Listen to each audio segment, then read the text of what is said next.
podcast de l'article de Hafid Fassifiri publié sur le digi.ma. L'auteur a intitulé son article « L'affaire du Zélige, un nouvel affront pour l'Algérie ».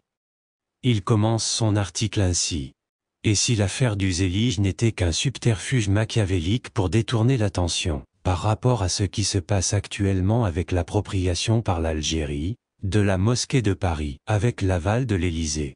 Après le couscous et Tariq Ibn Ziyad qui serait algérien, voici venu le tour du Zélige. Les dirigeants algériens sont décidément très doués pour se mettre dans de très mauvais draps, ou tant au moins dans des situations abracadabrantes où ils deviennent la risée du monde entier. Et l'affaire du maillot d'échauffement de l'équipe nationale d'Algérie commandée chez l'ex-équipementier des Fennecs en est une nouvelle illustration.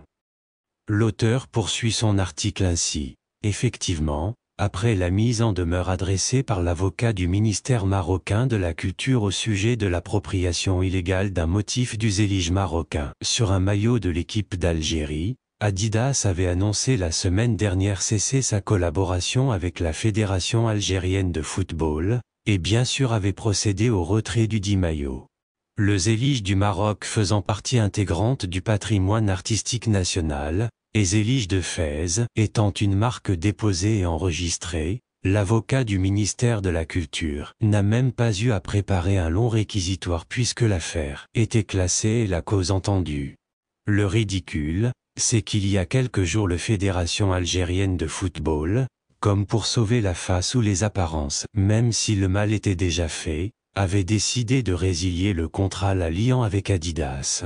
Alors que la célèbre marque allemande avait cessé toute collaboration quelques jours plus tôt, ces derniers n'ayant pas compris pourquoi ils ont été entraînés sur un terrain miné. Les Algériens sont libres de faire ce qu'ils veulent, mais dans une certaine limite